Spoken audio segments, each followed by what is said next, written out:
Continuando nossas aulas de algoritmos aproximativos, vamos dar prosseguimento aqui ao livro que estamos seguindo, uma introdução sucinta a algoritmos de aproximação. Vamos ver hoje o capítulo 6. Já vimos o capítulo 1 e o capítulo 2. Vamos pular por enquanto o capítulo 3, 4 e 5. Já vimos boa parte do capítulo 8, falta a parte de reduções. Vamos deixar mais para frente. Vamos ver hoje o capítulo 6, algoritmos probabilísticos aproximativos.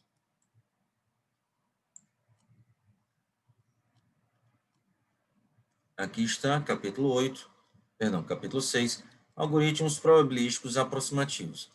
Neste capítulo, vamos supor que temos à nossa disposição um algoritmo ideal range, que recebe um número racional ρ, no intervalo 0, 1, e devolve 1 com probabilidade ρ e 0 com probabilidade 1 menos ρ.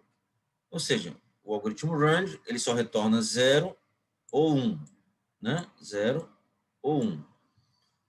0, 1 com probabilidade ρ. Que a gente passa como parâmetro.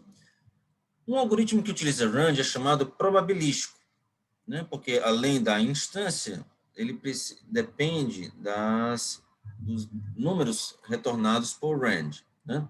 O comportamento de um algoritmo probabilístico depende não apenas da instância,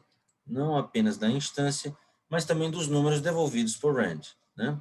Dizemos que um algoritmo probabilístico é polinomial se existe um polinômio P tal que para toda instância I do problema, o número de chamadas ao algoritmo range e o consumo de tempo das demais operações são limitadas por um polinômio no tamanho da instância. Ok, vamos generalizar a definição de algoritmos aproximativos ou algoritmos de aproximação para englobar também algoritmos probabilísticos. Aí nós teremos algoritmos probabilísticos aproximativos, né? Considere um algoritmo probabilístico A para um problema de otimização. Para qualquer instância I do problema, seja xi a variável aleatória, cujo valor é o valor da solução retornada pelo algoritmo para a instância dada. Ou seja, nós queremos um algoritmo probabilístico, né? Ou seja, envolve chamadas esse algoritmo range, envolve esse elemento aleatório, né? E ele, como para um problema de otimização, ele vai retornar uma solução da instância, e seja xi o valor dessa solução retornada. Toda solução tem um valor, né? Já vimos isso. Perfeito. Dizemos que o algoritmo A é uma alfa-aproximação probabilística ou um algoritmo probabilístico alfa-aproximativo para o problema em questão, se a esperança do valor da solução for maior ou igual a alfa vezes o ótimo, se for um problema de maximização, e nesse caso o alfa tem que ser menor ou igual a 1, ou a esperança do valor da solução retornada seja menor ou igual a alfa vezes o ótimo, no caso de problema de minimização. E aí, nesse caso, o alfa tem que ser maior ou igual a 1. Nós já vimos isso, né? A esperança é também chamado valor esperado. É basicamente a média ponderada dos valores possíveis da solução, ponderado pela probabilidade deles ocorrerem, né? Isso aqui é uma coisa bem básica de probabilidade. No presente capítulo, alfa é um número que não depende da instância, embora, em geral, alfa possa ser uma função do tamanho da instância. Dizemos que alfa é uma razão de aproximação esperada, um fator de aproximação esperado. Tá? Ok.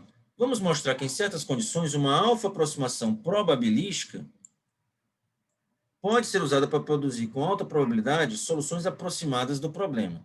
Ou seja, apesar de ser probabilístico, ser uma razão de aproximação esperada, a gente pode esperar obter boas soluções na prática, né? E aqui a ideia da repetição, repetir várias vezes o algoritmo. Vamos lá. Suponha que o problema é de minimização, tá? De maximização, a ideia é semelhante. E que a variável aleatória xi não assume valores negativos, esse é o caso na grande maioria dos problemas combinatórios. Para cada epsilon positivo, a desigualdade de Markov garante o seguinte: probabilidade da variável xi, essa variável representa o valor da solução retornada pelo algoritmo A, né? Se maior ou igual a alfa mais epsilon vezes o ótimo, a desigualdade de Markov diz que é menor ou igual a esperança sobre esse limite aqui, né? Da desigualdade. Então, a esperança da variável dividido por alfa mais epsilon vezes o PTI, né? E esperança de xi, como é uma alfa aproximação probabilística, é menor ou igual a alfa vezes o ótimo, dividido por alfa mais epsilon vezes o ótimo, corta o ótimo, vai ficar alfa sobre alfa mais epsilon, um número menor do que 1. Claro, né? Aqui é uma probabilidade. Para um dado lambda, no intervalo aberto 0, 1, seja k igual a log de lambda na base beta, onde beta é igual a alfa sobre alfa mais epsilon. Suponha que A é aplicado k vezes, o algoritmo alfa aproximativo, à instância I, e escolha o resultado de menor valor. Então, basicamente, com a probabilidade de todos esses valores retornados fazendo k repetições serem maiores ou iguais a alfa mais epsilon, né? Para ocorrer isso k vezes, a probabilidade de uma vez ocorrer é alfa sobre alfa mais epsilon. De duas vezes, alfa sobre alfa mais epsilon ao quadrado. Alfa sobre alfa mais epsilon a gente vai chamar de beta, né? Então, duas vezes beta ao quadrado, três vezes beta ao cubo, k vezes beta elevado a k, né? Então, qual a probabilidade de isso ocorrer com o mínimo, né? Ou seja, para o mínimo ser maior ou igual a alfa mais epsilon vezes o ótimo, tem que ocorrer de todo mundo, né? Todas as k vezes, as k repetições serem maiores ou iguais a alfa mais epsilon vezes o ótimo. Então, vai ser beta elevado a k. Beta elevado a k sendo igual a lambda, k é igual a log de lambda na base beta, é o número de repetições que eu tenho que fazer para conseguir uma probabilidade lambda pequenininha, né? Portanto, com probabilidade alta, pelo menos 1 menos lambda, lambda é a probabilidade de dar errado. Então, 1 menos lambda é a probabilidade de dar certo, uma solução viável que é menor que alfa mais epsilon vezes o ótimo. Isso é muito bom. Achamos uma aproximação alfa mais epsilon, com alta probabilidade. A gente pode escolher um lambda 0,01%, por exemplo, né? E aí a gente calcula o número de vezes que a gente tem que repetir. Perfeito. Então, o mesmo raciocínio pode ser aplicado a problemas de maximização, desde que se conheça uma delimitação superior para o valor ótimo do problema. Satisfatibilidade máxima. Vamos aplicar algumas dessas ideias. Vamos usar o problema da satisfatibilidade máxima para exemplificar algoritmos probabilísticos. Na disciplina de construção e análise de algoritmos, nós já vimos o problema SAT, né? Que é o problema de decisão. É dada uma fórmula lógica, na forma normal conjuntiva, ou seja, formada por cláusulas, né? É um E de cláusulas, e nós queremos satisfazer todas as cláusulas. O MAXSAT, que é a satisfatibilidade máxima, nós queremos uma valoração das variáveis, uma atribuição de valores das variáveis, satisfazendo o número máximo de cláusulas, né? Se o número de o máximo de cláusulas for a própria quantidade de cláusulas, quer dizer que a fórmula é satisfatível, ela toda, né? Suponha dado um conjunto finito V de variáveis, uma cláusula booleana sobre V, ou simplesmente cláusula, é um par ordenado de subconjuntos de V.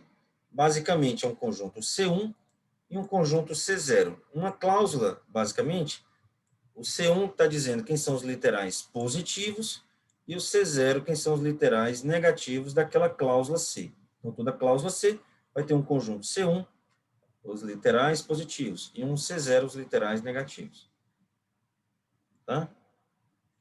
C0 é o conjunto das variáveis que estão complementadas e C1 as variáveis que não estão complementadas. São as positivas e o outro representa os literais negativos.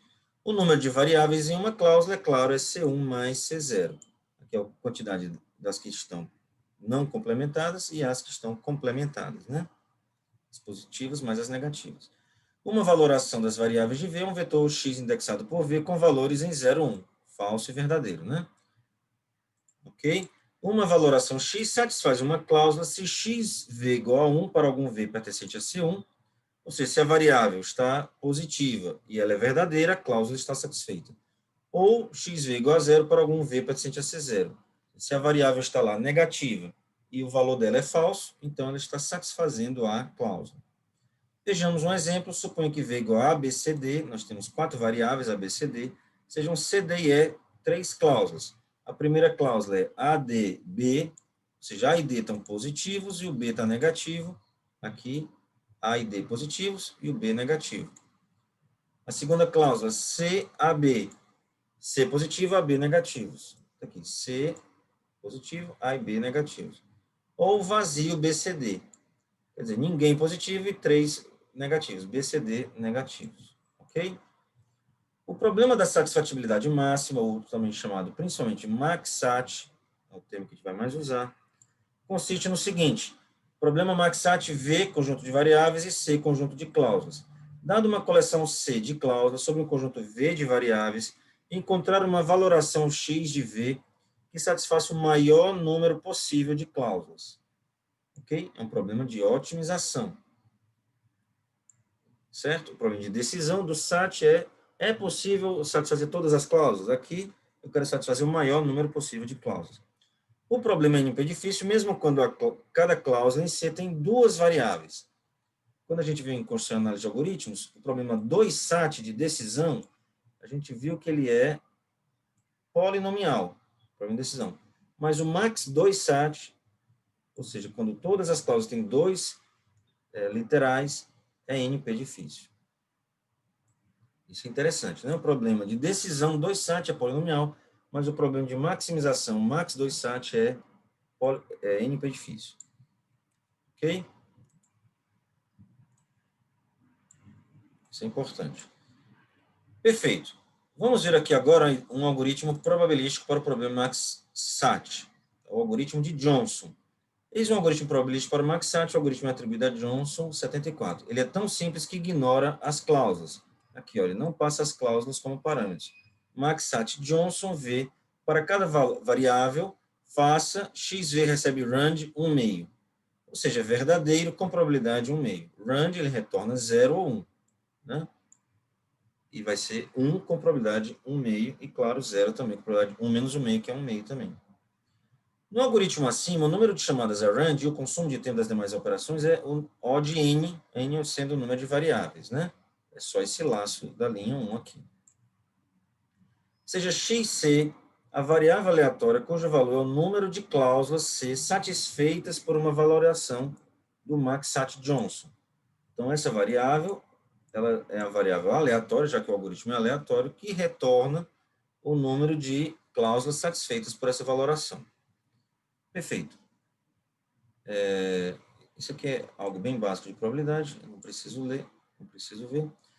Teorema 6.1. Se VC é uma instância do problema maxsat, conjunto de variáveis, conjunto de cláusulas, no qual cada instância tem pelo menos k variáveis, e xc é a variável aleatória acima definida, o número de cláusulas satisfeitas pelo maxsat Johnson, então, a esperança de xc, o número esperado de cláusulas aceitas, satisfeitas, é maior ou igual a 1 menos 1 sobre 2 elevado a k, cada cláusula tem pelo menos k variáveis, vezes o ótimo, tá? Pelo menos k variáveis em cada cláusula, isso é importante, a gente está assumindo isso. Demonstração. Demonstração não é difícil, tá?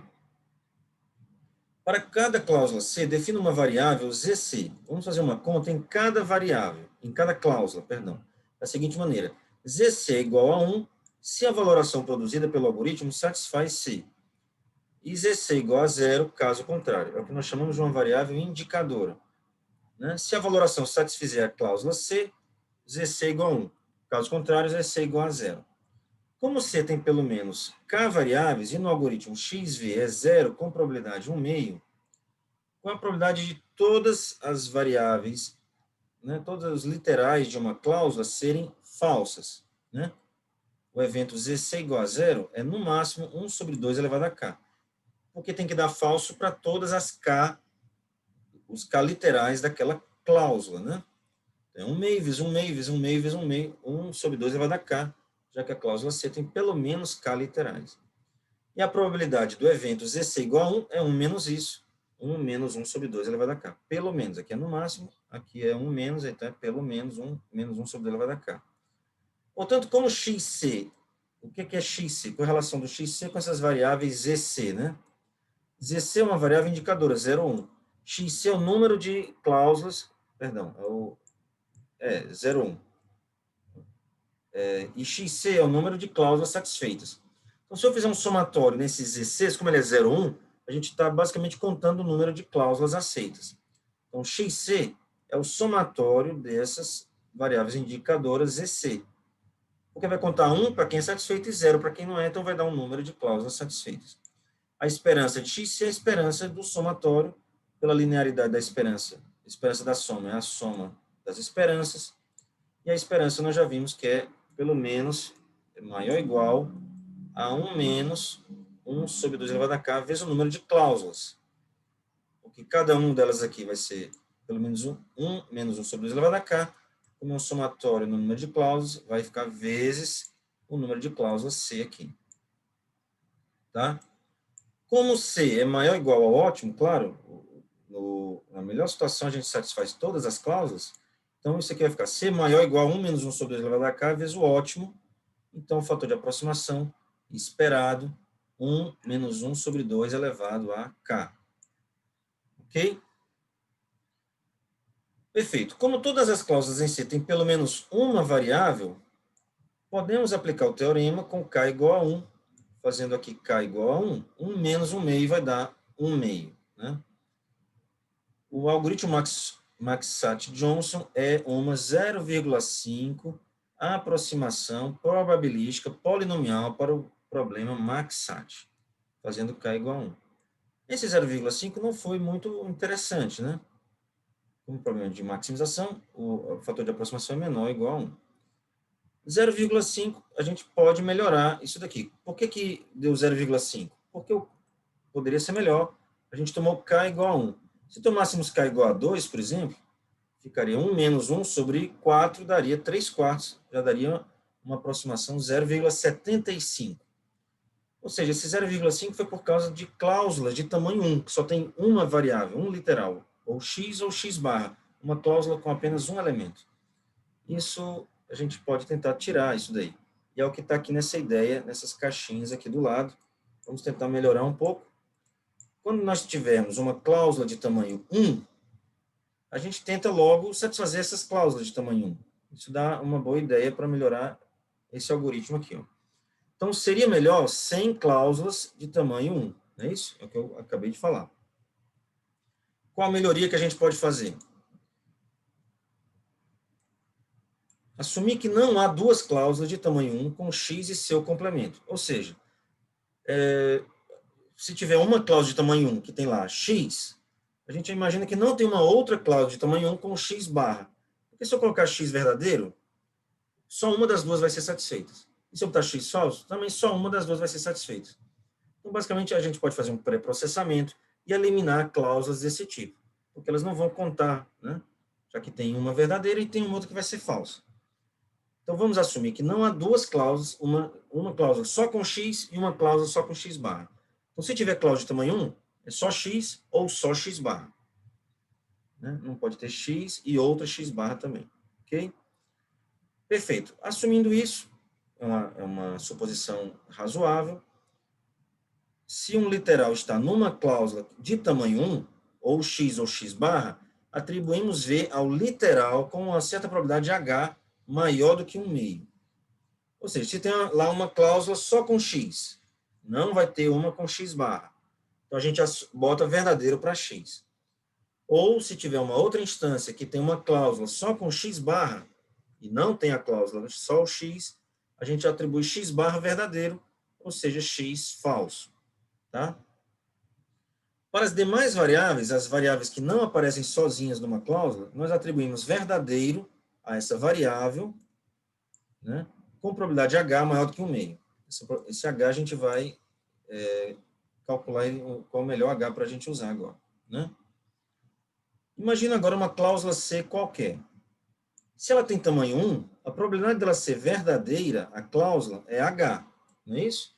Porque eu estou assumindo que não, se tem x, não tem x barra. E a gente, no primeiro passo aqui do algoritmo, se um literal está numa cláusula sozinha, a gente coloca com probabilidade H maior do que 1 meio, então aquela cláusula vai estar sendo satisfeita com probabilidade pelo menos H, maior do que H. Né? Se tamanho K, aqui era para ser maior do que H, não é H, não. Né? É maior ou igual a H. Na verdade é H, perdão. É maior do que 1 meio, é a probabilidade exatamente H. Isso. Se o tamanho da cláusula K for maior do que 1, né, a probabilidade de ser verdadeira é 1 menos a probabilidade de ser falsa, claro. Que é 1 menos a probabilidade de todos os seus literais serem falsos. Tá? Então, vai ser 1 menos, com a probabilidade de ser falso. Ou vai ser H ou 1 menos H, dependendo se está lá um valor verdadeiro se tiver positiva ou negativa, né?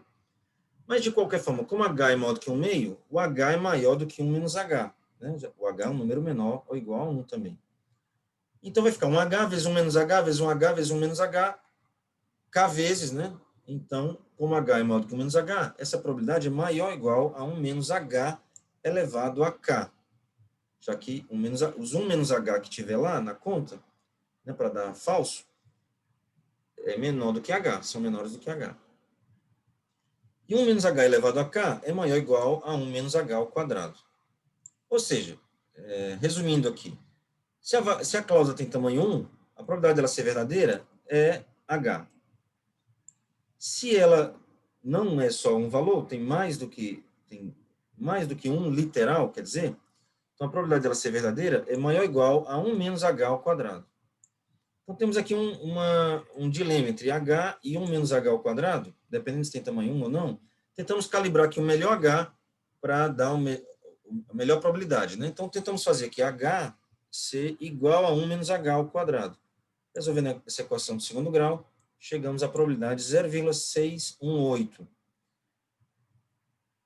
Com isso, a probabilidade de tamanho 1 ser verdadeira vai dar 0,618.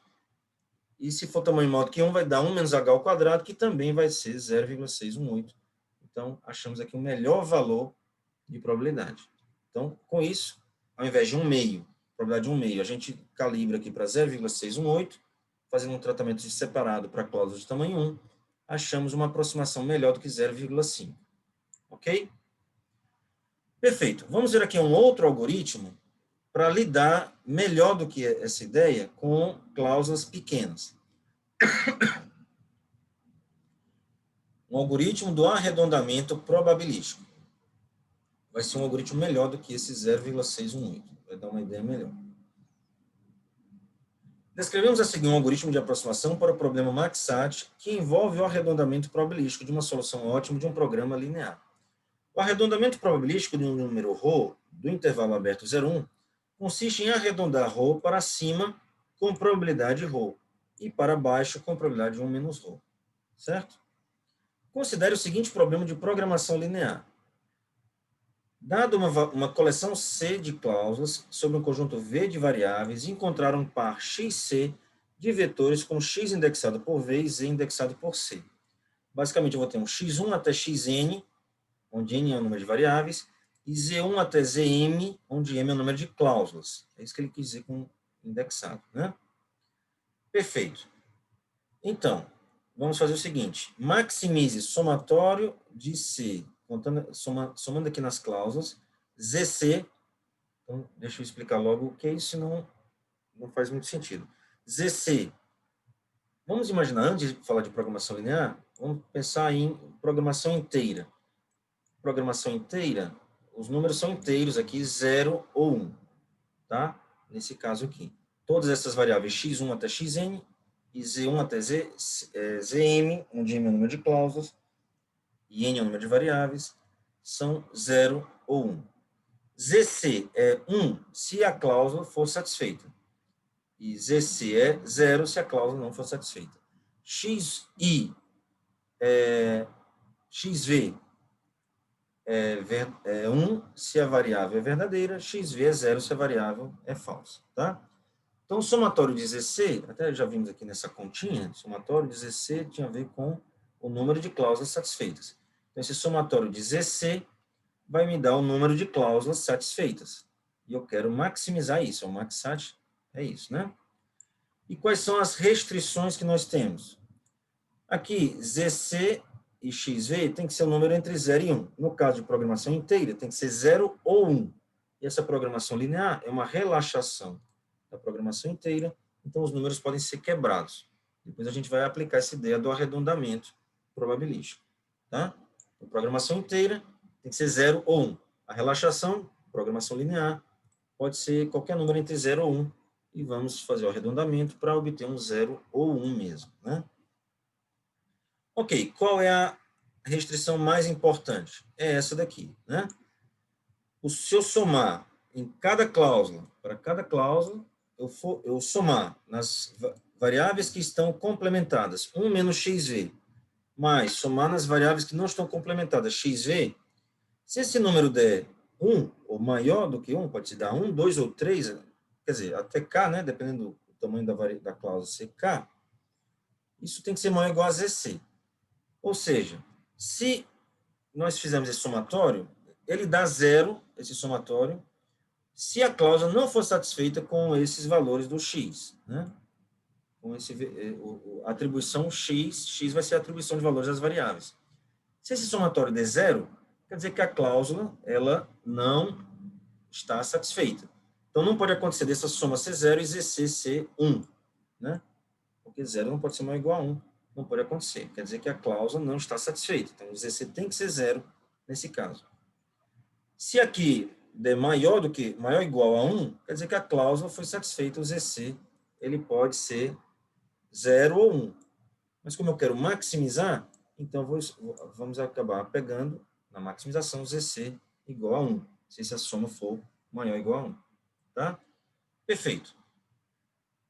Então, dei a ideia aqui da programação inteira, que seria o modelo exato para o problema, e a programação linear, a relaxação, permitindo valores entre 0 e 1. Tá? Então, está aqui a ideia que eu já falei, zc igual a 1, a cláusula satisfeita, zc igual a 0, não satisfeita, né? Xv igual a 1, variável com valor v, xv igual a 0, variável com valor f. Perfeito. E aqui a ideia mais resumida, se a cláusula é satisfeita, a soma dos valores de seus literais é maior ou igual a 1. Tá? Ok, note a seguinte relação entre esse programa linear e o problema Maxat, o que eu acabei de falar está aqui nesse parágrafo, né? Perfeito. É claro, então, que o par x asterisco z asterisco retornado como sendo ótimo, e o valor dessa solução é igual ao número de cláusulas de C satisfeitas por x ao quadrado, x asterisco. Tá? Portanto, o programa linear é uma relaxação do problema Maxat-VC. É uma relaxação da programação inteira, né? E, portanto, vale isso, que o somatório ZC retornado, que é aquele máximo, é maior ou igual ao ótimo. Porque o ótimo seria se os valores aqui fossem 0 ou 1, das variáveis xv e zc. 0 ou 1. Daria o valor ótimo, né? Só que programação inteira, né, seria exponencial, já que se P é diferente de NP, já que Maxat é NP difícil. A solução disso daqui. Então, como a gente relaxou o problema, o máximo vai dar maior do que o de programação inteira, né? Então, por isso que o somatório é maior ou igual ao ótimo, já que é relaxado. Sendo uma relaxação, sem a restrição de valores inteiros, o valor retornado será maior, claro, né? Por isso que é maior ou igual ao ótimo. O seguinte algoritmo de arredondamento probabilístico, a técnica que a gente mencionou antes, desenvolvido por Goemans e Williamson em 1994, é um algoritmo de aproximação para o Maxat. Como é que é o algoritmo? Ele é bem simples também. Seja XZ uma solução ótima racional de 6.1. Aqui ele está chamando o algoritmo de programação linear, o relaxado, né? Programação linear dá para executar em tempo polinomial, obtido da programação linear com valores racionais. Perfeito. Agora, os valores, é como se eu colocasse 0,3% de verdadeiro em x1, 0,7% de verdadeiro em x2, vão dar números quebrados, né? A valoração. Agora, só que para dar uma valoração real, eu preciso de números inteiros, 0 ou 1. Para cada v em v, faça xv ponto, é o range xv chapéu. Ou seja, se o xv é 0,3, então ele vai ser verdadeiro com probabilidade 0,3. Ou seja, é mais provável que seja falso. Se xv chapéu deu 0,9, é muito provável que xv ponto seja 1. Né? Ok? Então, ele vai arredondar. Se der perto de 0,9, tem muita chance de ser verdadeiro. Se der mais perto de 0, 0,1, grande chance de ser falso. Tá? É um arredondamento com esses valores racionais, nós obtemos uma valoração mesmo, né? Uma atribuição xv ponto. O xv chapéu, vem da programação linear, o xv ponto é uma atribuição mesmo 0, 1. Um algoritmo assim pode ser implementado de modo que a execução da linha 1 consuma tempo limitado por um polinômio, v e c, produz uma solução racional, programação linear é polinomial. Ok, como além disso o número de chamadas around é v, o algoritmo Maxat-GW é um algoritmo probabilístico polinomial. Tá? Agora vamos ver o seu fator de aproximação. Teorema 6.3. Se VC é uma instância do problema Maxat, no qual cada cláusula tem no máximo, lá no Max Johnson era no mínimo, pelo menos K. Aqui é no máximo K, com K maior ou igual a 1. E XC é a variável aleatória, cujo valor é o número de cláusulas satisfeitas por uma valoração do Maxat GW, Guemas e Williamson, né? Então, o número esperado de cláusulas satisfeitas é maior ou igual a 1 menos 1 sobre K elevado a K vezes o ótimo. Ou seja, o fator de aproximação 1 menos 1 sobre K elevado a K. O fator de aproximação esperado, né? Então, aqui é no máximo K de novo, e antes lá era no mínimo K. Tá? Então, só fazer essa observação. Pelo menos K no algoritmo de Johnson, e aqui no algoritmo GW, no máximo K. Perfeito. Para cada cláusula C, defina ZC da maneira usual. Ele vale 1 se a valoração produzida por esse algoritmo Maxat GW, após o arredondamento probabilístico, né, ele é 1 e é 0 caso contrário. Né? A probabilidade de que ZC seja 0 é o produto de termos da forma XV chapéu para V em C0 e 1 menos XV chapéu para V em C1. Por quê? Porque qual a probabilidade de ser verdadeiro? Uma variável que está negada, né? Complementada, vai ser XV, não é isso? A probabilidade de ser 0 é XV, e a probabilidade de ser 1, ser 0, se não tiver complementada, é 1 menos XV. Ok? Então, a probabilidade de ZC ser 0, a probabilidade de cada uma delas ser 0. A probabilidade de ser 0, se tiver complementada, é XV, porque XV é a probabilidade de ser 1. Então, a probabilidade de XV ser, né, a probabilidade de XV ser 1 é da variável C1, perdão, é do valor da variável C1 é XV, mas como ela está complementada, né, e eu quero a probabilidade de ser falso, é XV. E 1 menos XV para V em C1. Tá? Se ela não tiver complementada e eu quero a probabilidade dela ser falsa, é 1 menos XV. A probabilidade de ser verdadeira é XV. Né? Eu quero a probabilidade de ser falsa. Então, a probabilidade de tudo ser falso é o produto, né, desses valores. Se T é o número de variáveis da cláusula, ou seja, T é C0 mais C1, C0 são as variáveis complementadas na cláusula C, e C1 as variáveis não complementadas na cláusula C, T é o número de literais, vai ser C0 mais C1, né? Perdão, C0 assim, imóvel, né? C0 e C1 são conjuntos, né? Ok. Então, T maior ou igual a 1, e a probabilidade de ZC ser igual a 1 é 1 menos a probabilidade de ser falso. Acabamos de ver, né? Então, é 1 menos a probabilidade de ser falsa. Aqui, os literais negativos, para ela ser falsa, eles devem ser verdadeiros. Por isso, para ser verdadeira, a probabilidade é XV. E os literais positivos, para isso aqui dar tudo falso, eles têm que ser falsos. Então, é por isso que é 1 menos XV. Ok? Então, esse produtório aí. Perfeito. Aí aqui tem algumas justificativas dessas desigualdades que são muito importantes. Isso aqui vai ser igual a 1 menos T menos EC chapéu sobre T elevado a T. Para justificar 6.3, vamos olhar isso aqui. Note que a média geométrica de números não negativos não ultrapassa a média aritmética. Isso é algo bem conhecido em matemática, né? A média geométrica é menor ou igual à média aritmética. Então, isso aqui é um produtório. Se eu levasse a 1 sobre o número de termos, né, elevar a 1 sobre T, vai dar menor ou igual, o produtório, é menor ou igual à média aritmética. Como aqui está menos, vai dar maior ou igual a menos a média aritmética. Então, está aqui, ó. O produtório é menor ou igual ao somatório, aqui estaria elevado a 1 sobre T, então a gente eleva T dos dois lados, por isso que apareceu esse elevado a T aqui. Né? Se a gente passasse para cá, ficaria 1 elevado a 1 sobre T, daria a média geométrica. Isso aqui é basicamente a média aritmética aqui dentro, né? Somatório V pertencente a C0 XV, somatório V pertencente a C1, 1 menos XV, tudo isso dividido por T, ou seja, a média aritmética. Tá? Isso aqui é exatamente igual, fazendo aqui uma continha, né? Tirando esse 1 daqui do somatório, vai ficar o C1, né? E C1, Quem é C1? C1 é T menos C0. Então, apareceu esse T aqui fora, né? Desse 1 aqui apareceu o C1. C1 é T menos C0. Apareceu esse T fora. Menos C0. O C0 eu embuti dentro desse.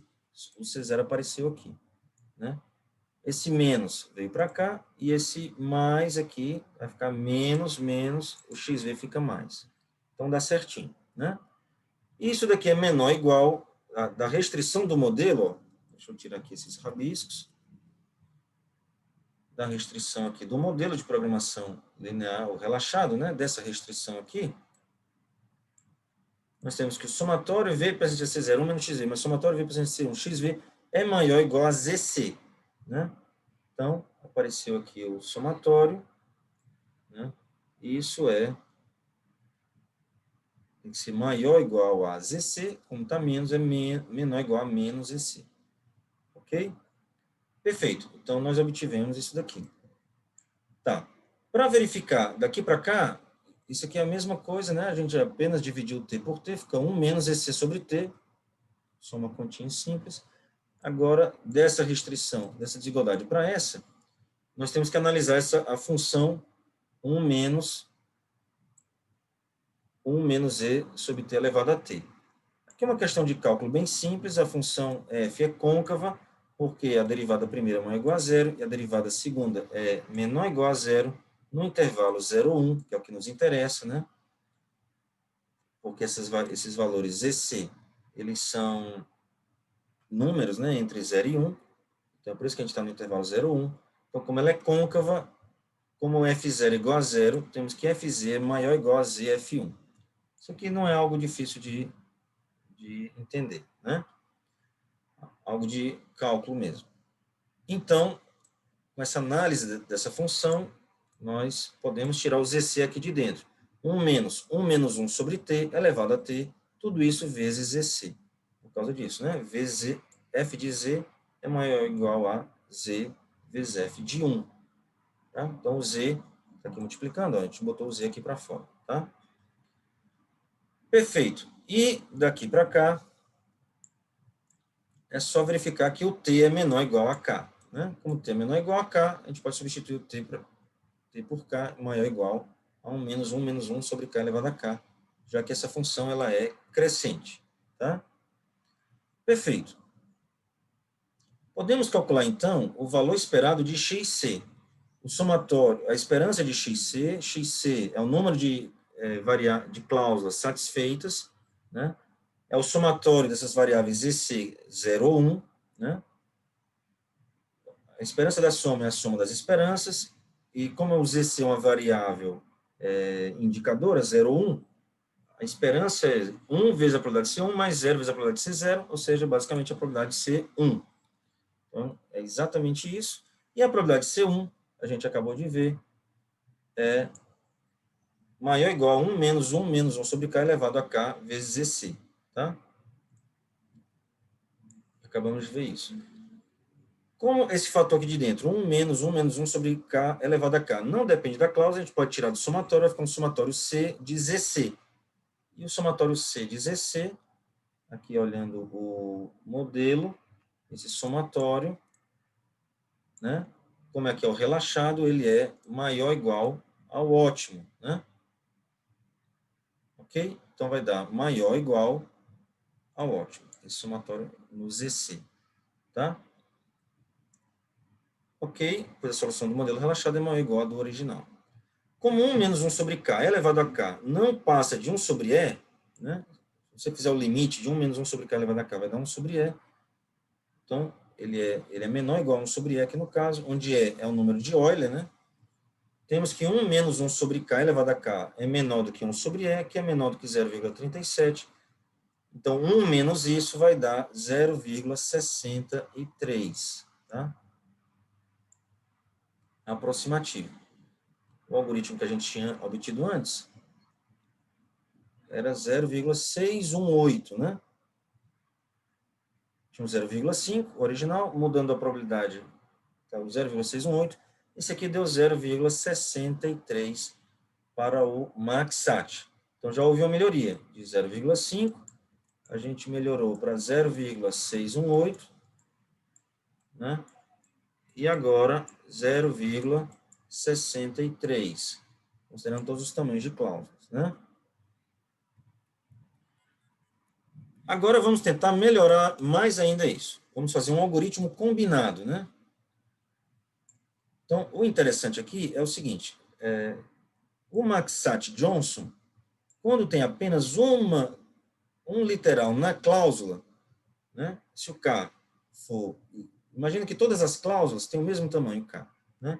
Se todas as cláusulas têm tamanho 1, nós temos um meio lá no Maxat-Johnson. Mas aqui no Maxat-GW é 1. 1 menos 1 sobre K, 1 menos 1 dá 0, 1 menos isso dá 1. Né? Quando é 2, dá 3/4 para os dois casos. Né? Vamos ver aqui a conta. Ó, esse valor, aqui está. Esse valor aqui que nos interessa. Quando K é igual a 2, 1 sobre 2 dá 1 meio, né? 1 menos 1 meio dá 1 meio ao quadrado dá 1/4, 1 menos 1/4 dá 3/4. Então, bate igual 3/4, tanto no Maxat-Johnson quanto no GW, né? Quando é 3, o Maxat-Johnson dá melhor, 0,875. E o Maxat-GW dá 0,7. Tá? Arredondados aqui. Quando é 4, o Maxat-Johnson vai ficando melhor ainda. Então, a gente tem que fazer um jeito de combinar os dois algoritmos. Para cláusulas pequenas, esse do relaxação de programação linear, que é o GW, ele é melhor. Para cláusulas grandes, aquele primeiro algoritmo mais simples, né, só chuta um meio para todo mundo, ele é melhor, dá valor melhor para cláusulas grandes. Né? Cláusulas grandes, o Maxat-Johnson é melhor. Cláusulas pequenas, o Maxat-GW é melhor. Tá? Então, vamos combinar assim. Aqui está o algoritmo. Maxat combinado GW. Nós rodamos o Maxat-Johnson, aquele mais simples. Chuta o valor verdadeiro ou falso, probabilidade de 50%. Depois, executa o 2, Maxat-GW, né, o segundo algoritmo, né, da relaxação de programação linear. Aí, observa o número de cláusulas satisfeitas com o primeiro e o número de cláusulas satisfeitas com o segundo, e retorna o maior. Se esse ponto do Maxat-Johnson é maior ou igual ao do GW, retorna a atribuição do Johnson. Se não, retorna do GW. Então, aqui basicamente ele é independente. Executa um, executa o outro, vê quem dá mais cláusulas satisfeitas, retorna o maior. Ok? Apesar desse algoritmo ser muito simples, a gente só executa os dois e pega o maior, ele nos dá uma aproximação de 3/4, 0,75, que é esse valor aqui que dá o empate dos dois algoritmos, né? 3/4. Tá? Vamos ver isso. Como é que a gente chega nesse valor, 0,75? Demonstração. Seja CK as cláusulas de C que tem exatamente K variáveis. Então, CK são as cláusulas da instância que tem exatamente K variáveis. Sejam XC, o número de variáveis de cláusulas aceitas no combinado, o XC ponto é o do Johnson e o XC ponto ponto o do GW. Tá?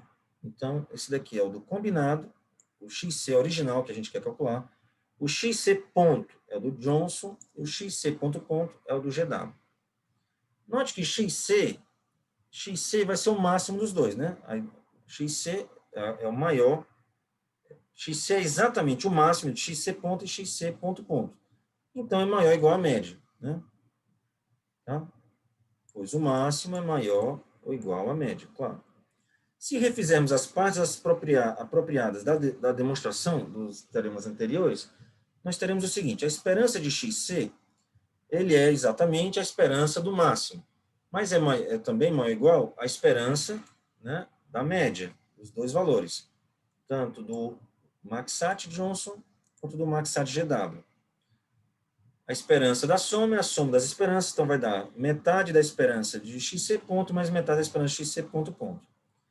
Trabalhando aqui, seguindo as demonstrações, nós obtemos isso. Nós temos isso. Vai dar 1 meio. Esperança de XC ponto vai ser um somatório em K, somatório em C ponto. Então, vou fazer uma somatória nas cláusulas. Então, primeiro eu vou somar. Para cada K, vamos ver as cláusulas de tamanho... Para K igual a 1, cláusula de tamanho 1. depois K igual a 2, Cláudio tamanho 2, e assim por diante. E para cada uma delas vai ser 1 menos 2 elevado a menos K. 1 menos 1 sobre 2 elevado a K. Isso no Maxat Johnson. E no Maxat GW, nós já tínhamos feito essa conta, dá isso aqui, né? 1 menos 1 menos K. 1 menos 1 menos 1 sobre K elevado a K. Né? Nós obtivemos isso, tá?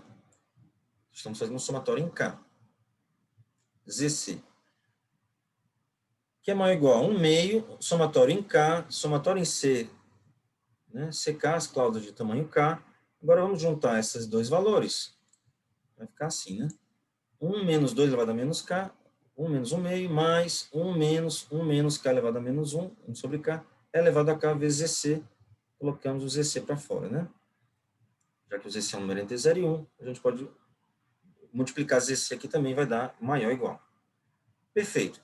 Se a gente trabalhar nesse número aqui, 1 menos 2 elevado a menos K, mais 1 menos K elevado a menos 1 elevado a K, isso vai dar maior ou igual a 3 meios, esses números.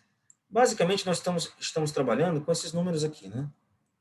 Ó, se eu somar esses dois, fizer a média desses dois, fizer a média desses dois, fizer a média desses dois, esses números sempre vão dar maior ou igual a 3 quartos, né? Por exemplo, aqui, 1 meio mais 1 dá 3 meios. Dividido por 2 dá 3 quartos. Esse aqui bate em cima, né? 3 quartos. Aqui, 3 quartos mais 3 quartos por 2 dá 3 quartos também. Esses dois deram iguais. Esse daqui já vai dar maior do que 3 quartos, já dá maior do que 3 quartos. E por aí vai, né? Então, onde a desigualdade 6,6 pode ser cumprida analisando os casos K igual a 1 e K igual a 2, acabamos de fazer, e K maior igual a 3, K igual a 1 e K igual a 2. Trocar aqui vai dar exatamente 3 quartos, né, a média. A soma vai dar 3 meios. E para K maior igual a 3, a gente consegue ver que é maior ou igual a 3 meios essa soma. Então, dividido por 2, 3 quartos.